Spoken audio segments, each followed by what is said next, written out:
So it's been a while since I did any kind of update on my competition with SketchUp. So here we go.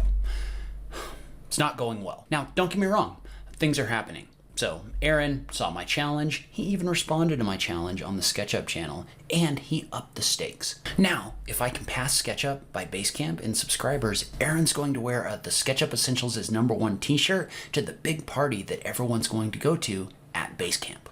You get the subs. You get more subs than we got. I will wear a t-shirt that says SketchUp Essentials is #1 to the party at Basecamp. This is exactly what I wanted.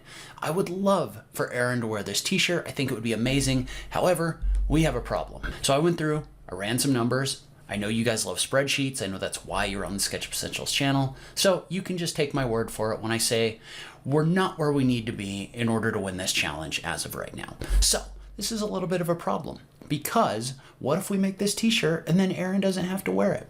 That would be terrible. So what I have to do is I have to adjust the game plan and see if there's anything we can do in order to make this happen. Step 1, distraction. You guys might remember me saying that I suspected that Aaron's success actually comes from his funny t-shirts. Always suspected the actual success of this channel is tied to Aaron's use of funny t-shirts, but I haven't been able to prove that decisively. Well, when doing research on my competition, and also to figure out what kind of funny t-shirts I could wear in order to even things up, I came across this website, Aaron Making Stuff. This is Aaron's website where he links to everything he's doing as a maker. If you go over to the right-hand side of the page, Aaron has a store.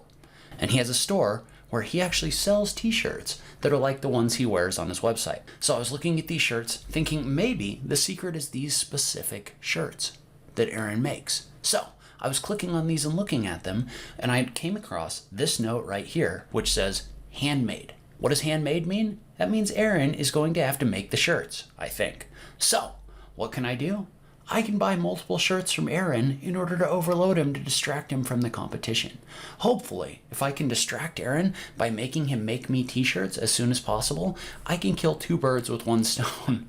Maybe I can kill 2 birds with 1 stone and distract Aaron from making more videos on the SketchUp channel while also getting the secret t-shirts that really help you get subscribers on YouTube. That's step 1.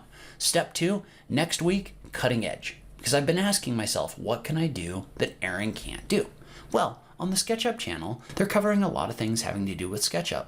But on the SketchUp Essentials, I don't have to just talk about SketchUp.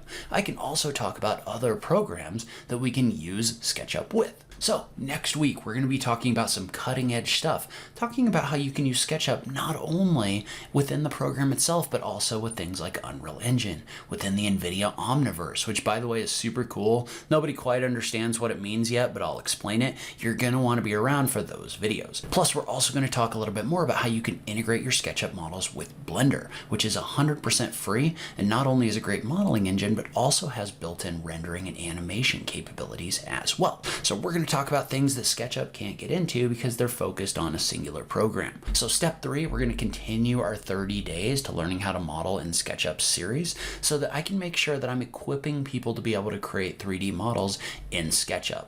Therefore, making the SketchUp Essentials the absolute best place to go when you want to learn how to use SketchUp. And then step 4 is think outside the box. So I'm brainstorming some other ideas for things that we can do that you haven't even seen before with SketchUp. So we're not limited to just creating 3D models inside of the program. There's a ton of other stuff we can do with this thing. So I'm going to be talking about that in the coming weeks as well. So what I need from you is just hit that subscribe button, but also tell your friends. Check out the SketchUp Essentials. We've got a lot of cool stuff coming up over the next month and a half. I'd love to have you along for the ride. Plus, I'd love to see Aaron wearing that t-shirt saying the SketchUp Essentials is #1.